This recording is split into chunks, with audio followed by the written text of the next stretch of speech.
have been a global leader there. And as part of that, I've interviewed a lot of people. I've been a hiring manager at all those companies. So I've interviewed tons of people. I've also interviewed a shit ton of people myself. I've also interviewed for jobs a lot myself. I've held 21 jobs or worked at 21 companies, held 29 jobs, worked for 38 bosses.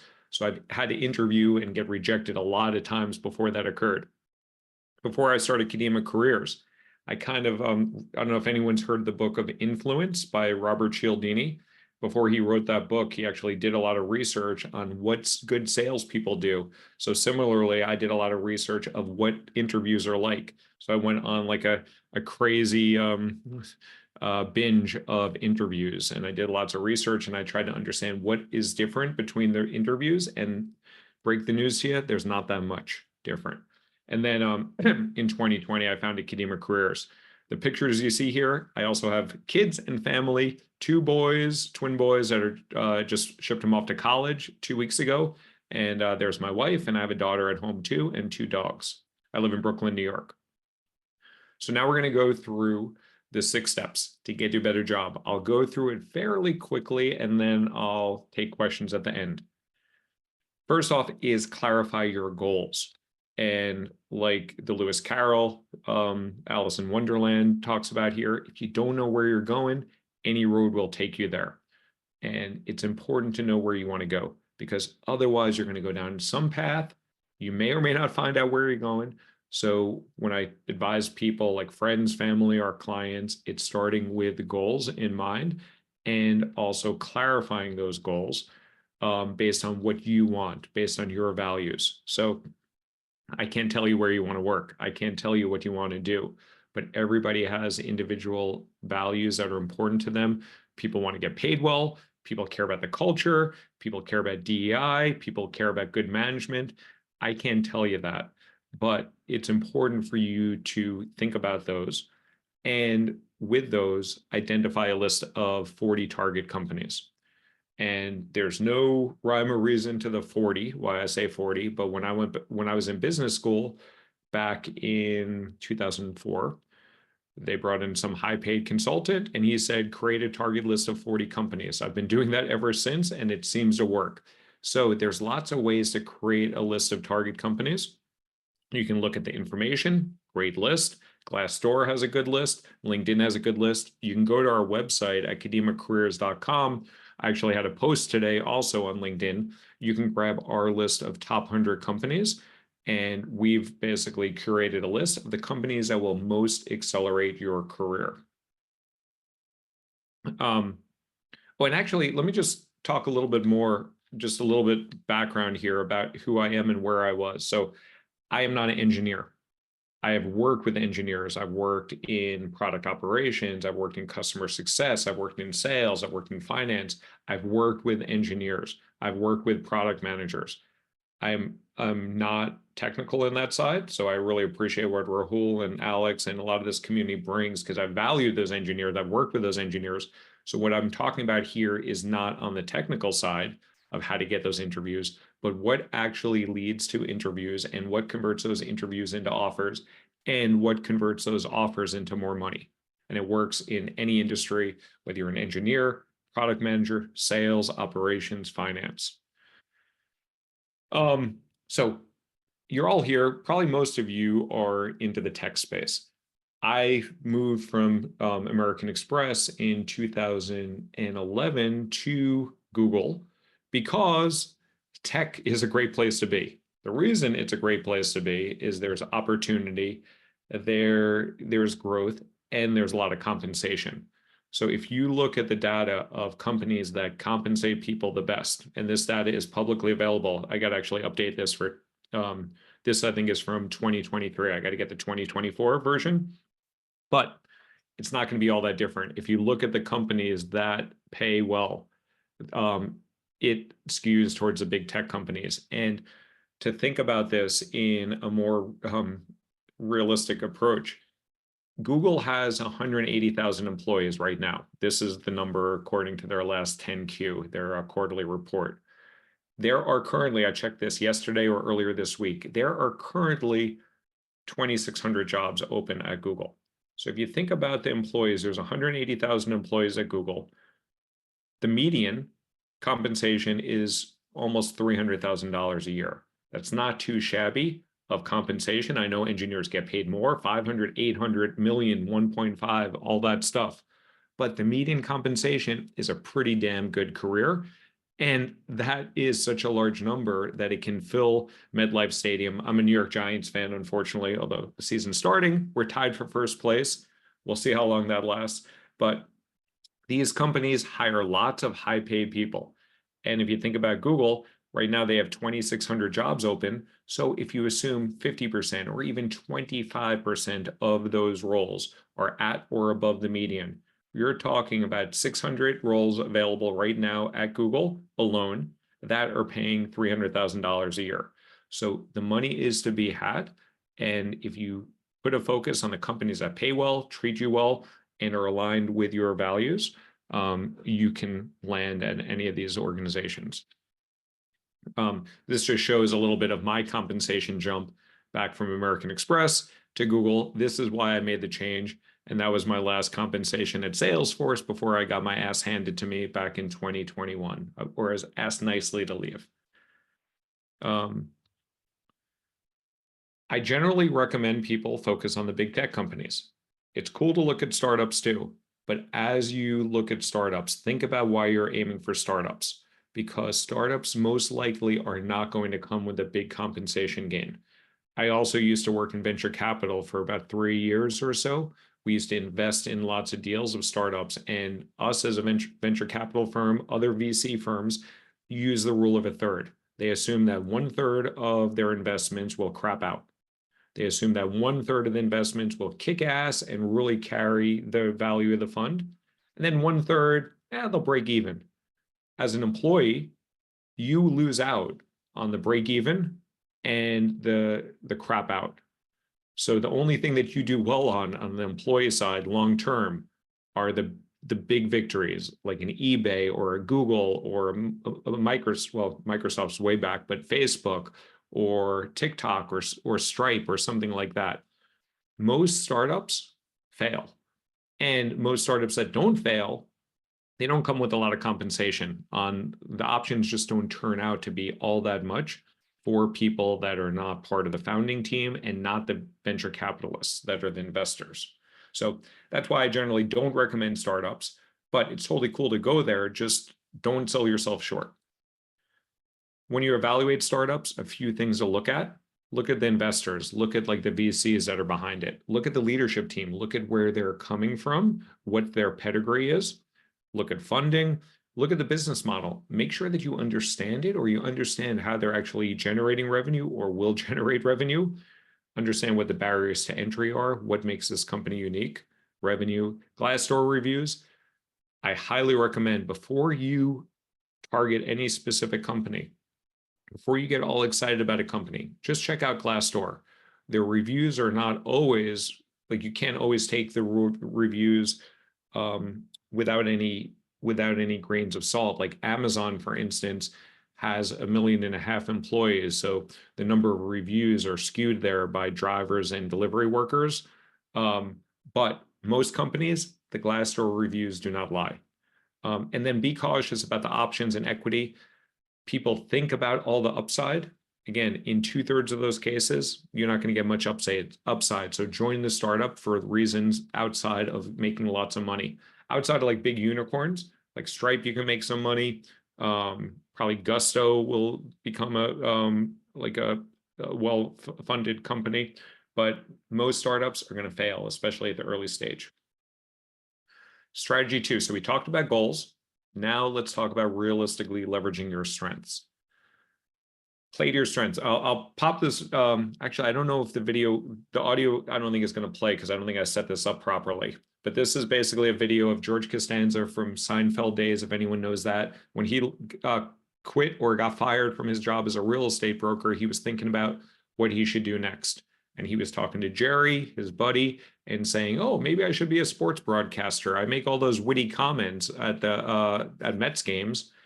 And Jerry's like, well, you kind of had to be a player. You kind of had to be a broadcaster before you get that job. So play to your strengths. If you are strong at engineering, at some sort of engineering, play to that strength, play to that focus, because think about from the hiring manager's perspective, they want to hire someone that's done the job, not someone that wants to do the job. So play to your strengths there.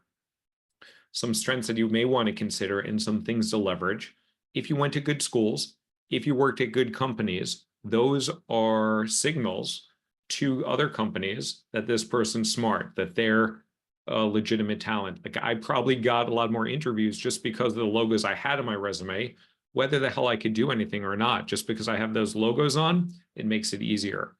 But if you do not have those logos, think about who you've partnered with, who you've worked with, who you've sold to, and consider those. Think about like where your deep sector expertise is. Think about where your deep functional expertise is.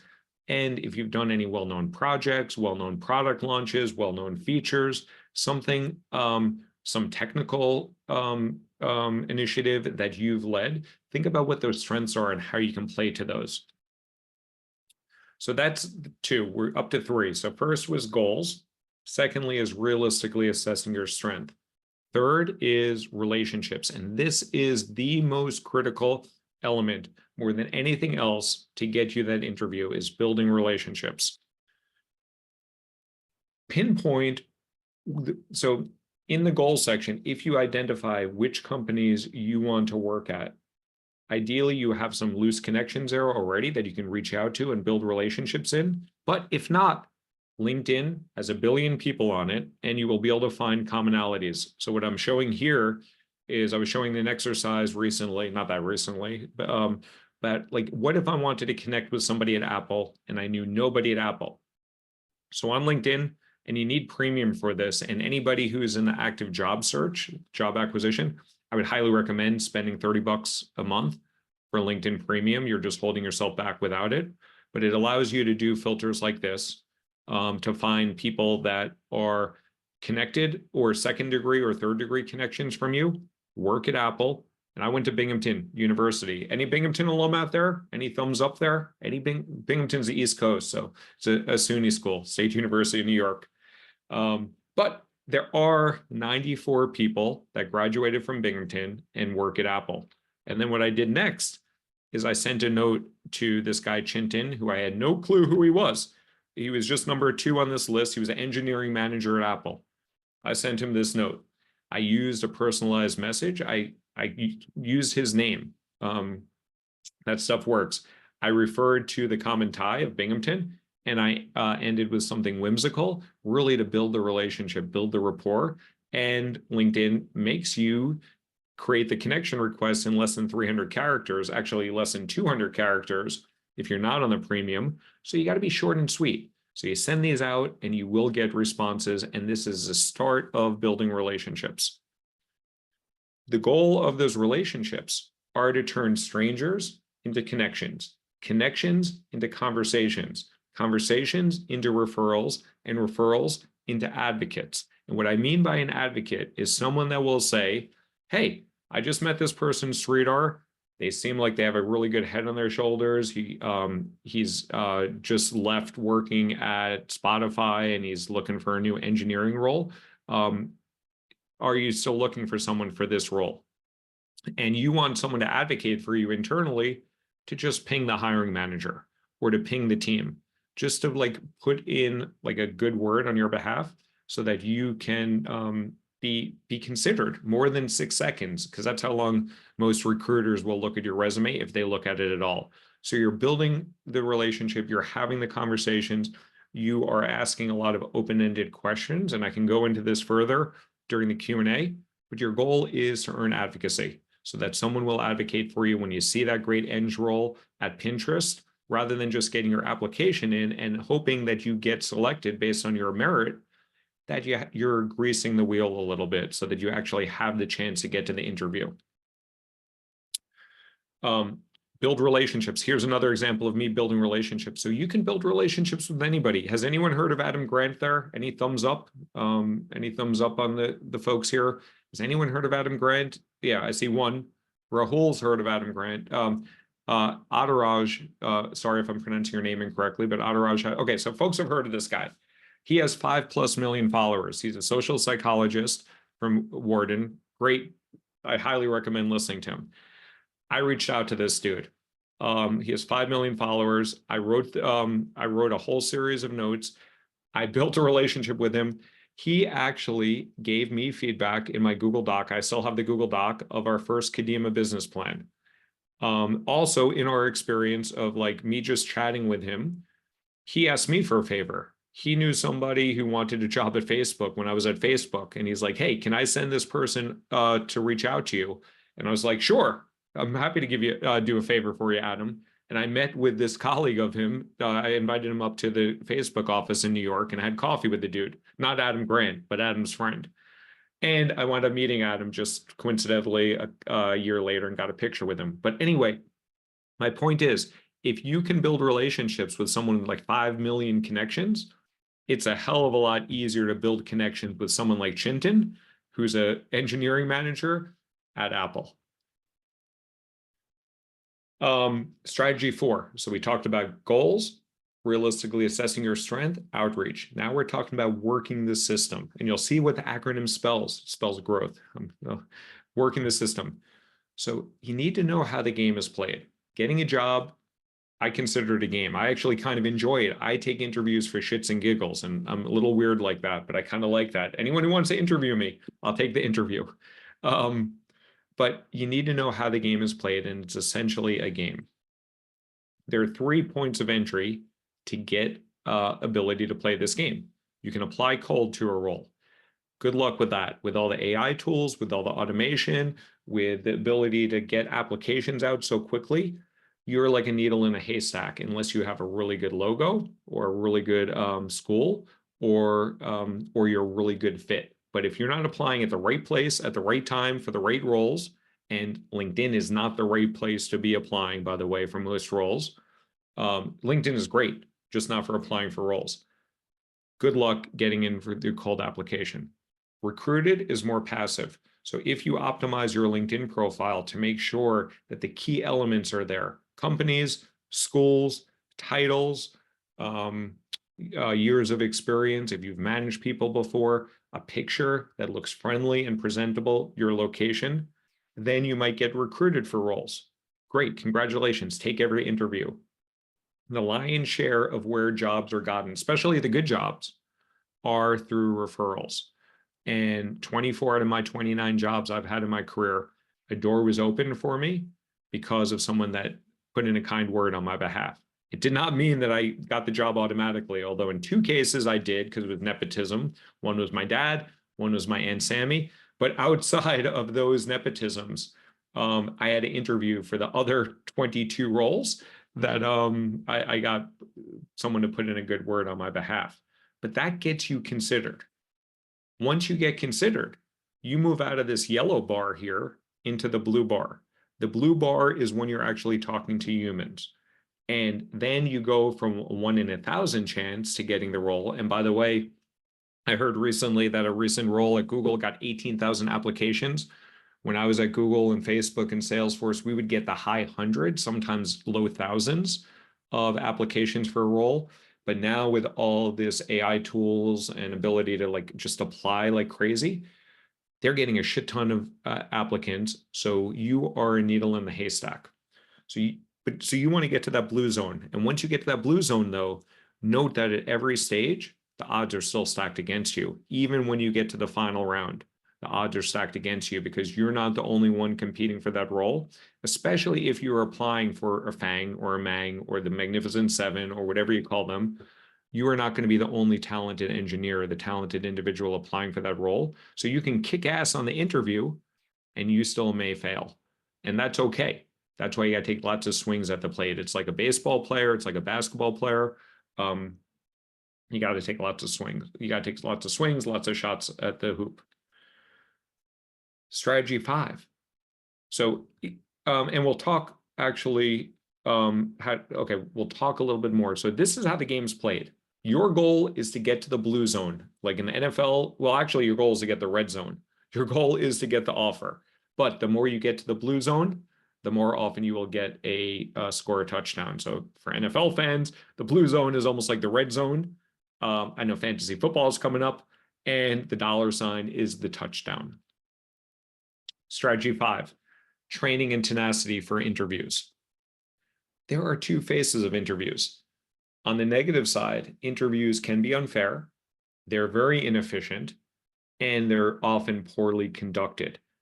Outside of a few companies that do a really good job, and like the FANGs tend to do good jobs, like Google does a good job, Amazon does a good job, Microsoft does a pretty good job.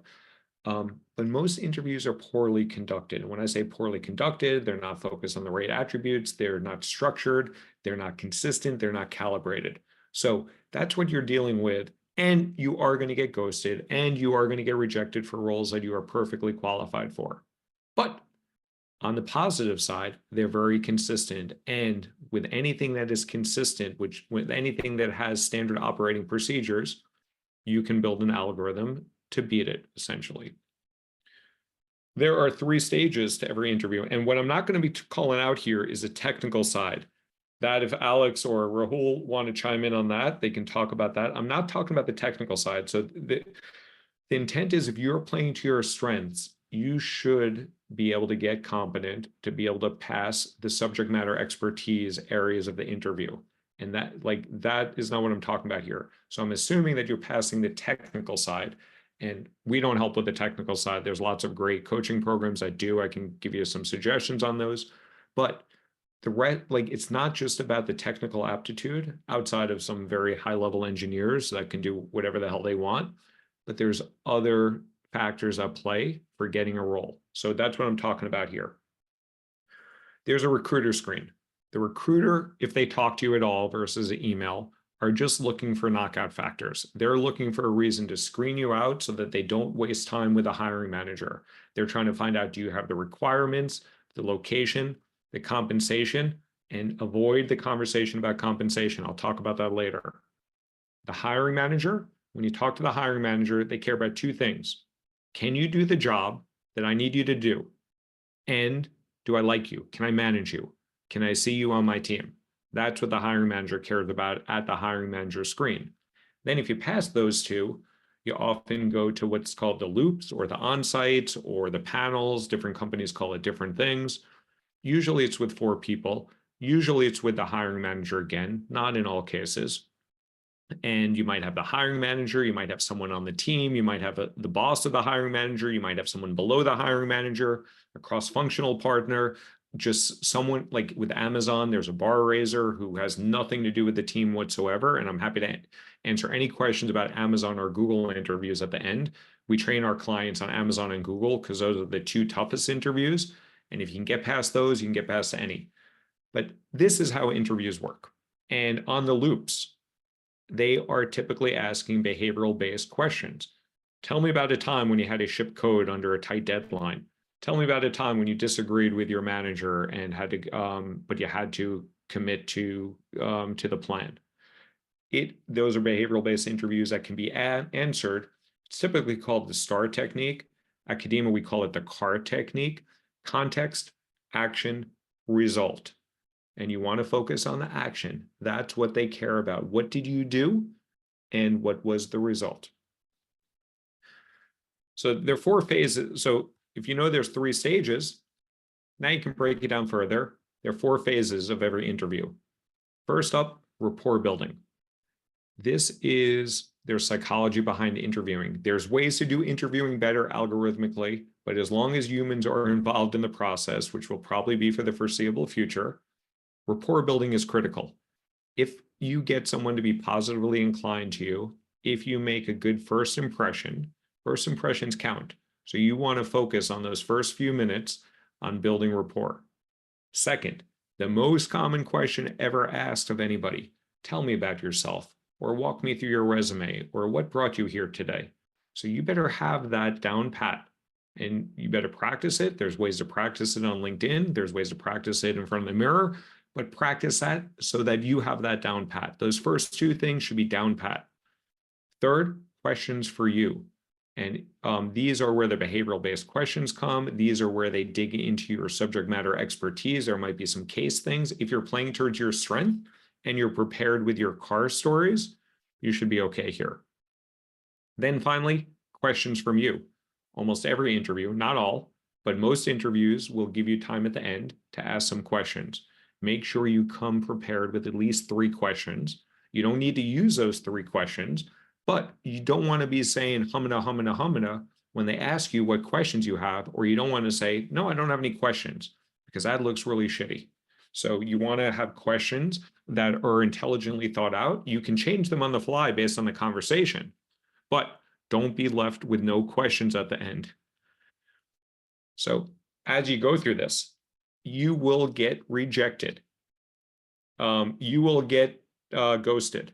You may, and I gave away the next slide, my bad with the build. You might get rejected 14,481 times.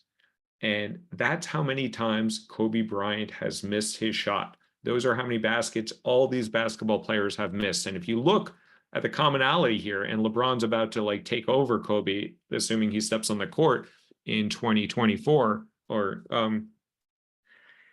all these players are in the Hall of Fame. I'm not even a big basketball fan, but even if you're not a big basketball fan, if you have not heard of Michael Jordan, if you have not heard of LeBron James, if you have not heard of Kobe Bryant, I can't help you with that. But trust me that these are some of the most elite players in the game, in the Hall of Fame, and they are not afraid to miss their shot. So the point of this is take lots of interviews, learn from those misses. Like these players learn from their misses. They're not making the same misses twice, but don't be afraid to take your shot.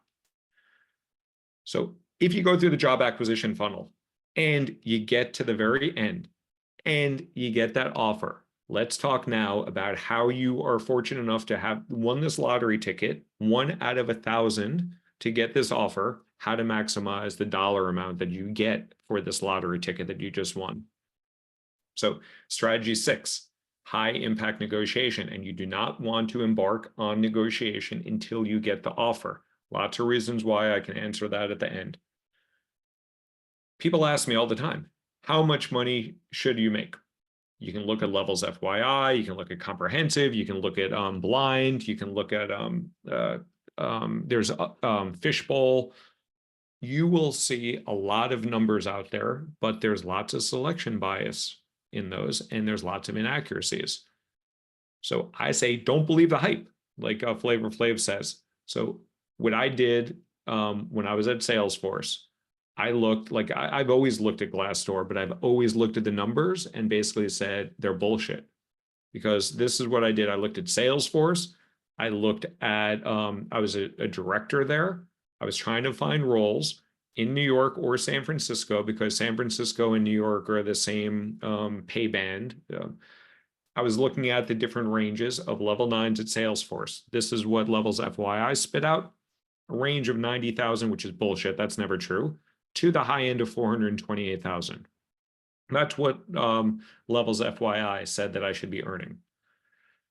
If I had believed that, I would have been underselling myself, because this is my last W-2 at Salesforce. And this is not to share, to brag or anything. This might be a lot of money for some people. This might be a little money for some people. I'm not trying to brag or say this is a little bit of money. What I'm trying to say is if I believed the numbers out there, I would have been selling myself short. So the number up top with the red arrow, that's the total salary compensation that I made in 2021. And that's included getting my ass handed to me in September. And the 205,956, those are RSUs, not RSUs that were unvested, RSUs that vested that year. So RSUs are real. RSUs will make you very wealthy.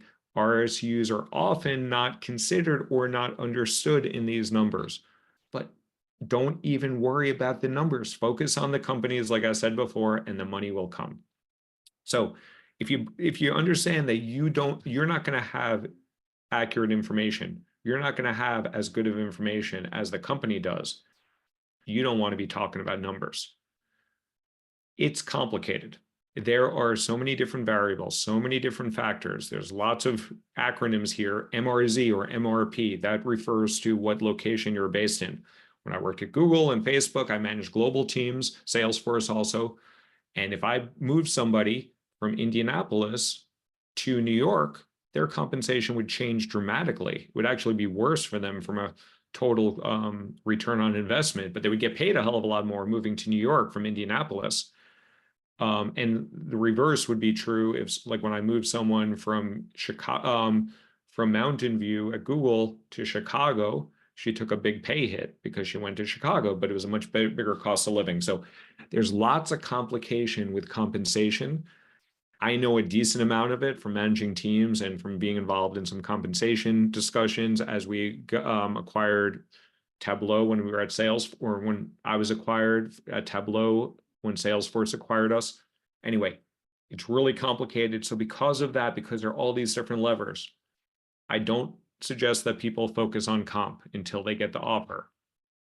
Another reason, people are not paid fairly. And if you are not paid fairly because you're Black, because you're a woman, because you're Hispanic, and there is data out there that I'm pointing out right here. And if you are in one of those groups, you probably understand that you are likely not getting paid what you want. You are likely thinking that you're worth less just because, for whatever reason, you've been paid less before. So because of that, I suggest that you deflect, defer, and decline to talk about compensation. On the application, if they ask it, leave it blank. If they require you to put in a number, or they require you to put in something, type in the word negotiable. If they're using number data validation, put in the number 1. A recruiter will talk to you if you put the number 1 in and you're a good fit. Then when you get to a conversation with a recruiter, and the recruiter might say, hey, Sundhir, how much are you looking to earn in your next job? All you have to say is, I want to get paid in line with the scope and impact of the role. That will shut up 90% of recruiters.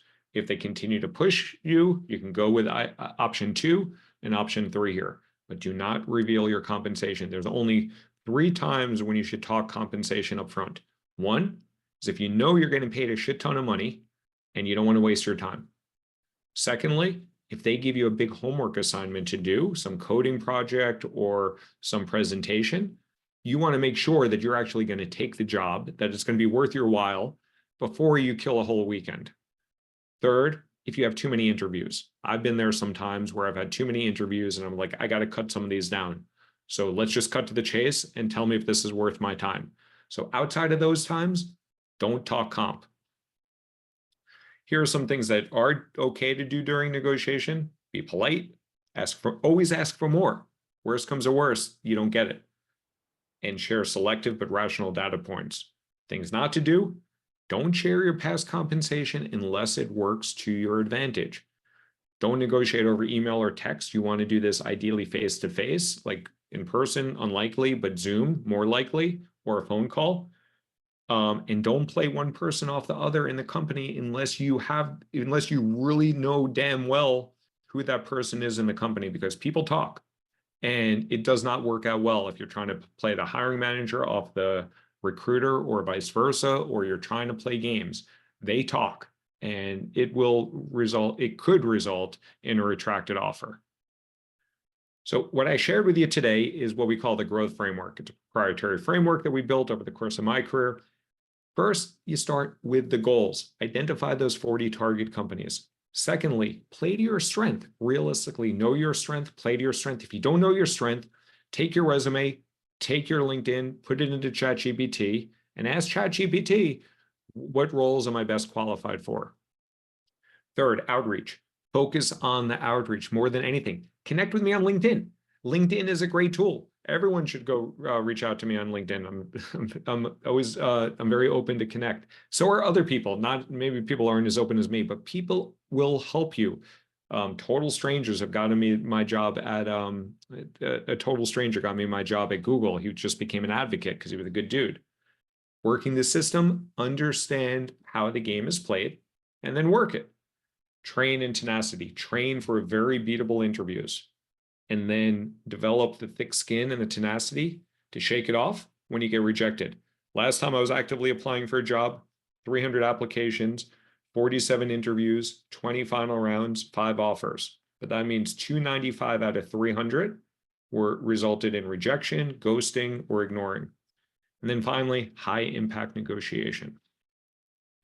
We're giving away our free LinkedIn optimization tips. So if you're looking to improve your LinkedIn profile, you can grab our free cheat sheet here.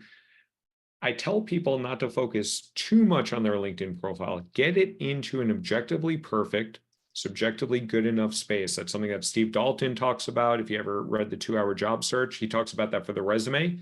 I apply the same thing to your LinkedIn profile. But grab this resource, get your LinkedIn profile solid, make sure that you are communicating the value that you offer, and then focus more on the proactive efforts. And then before I go to the Q&A, next week, I'm doing a deep dive on some strategies of how to ace the interviews, how to dig deep into the tell me about your, into the car stories and the questions that you should ask for others. So if you want to join me there, you can go to that website, or you can click the or you can scan the QR code, or you can find me on LinkedIn. Plenty of ways to hear me talk again. And last, I think this is the last slide. Feedback is a gift. Honestly, it is. We've improved Kadima based on feedback that people have given us. Please let us know, let me know how this was. Scan this, scan the QR code, fill out a quick survey. It's not too hard, and it really helps me improve. It helps us deliver content.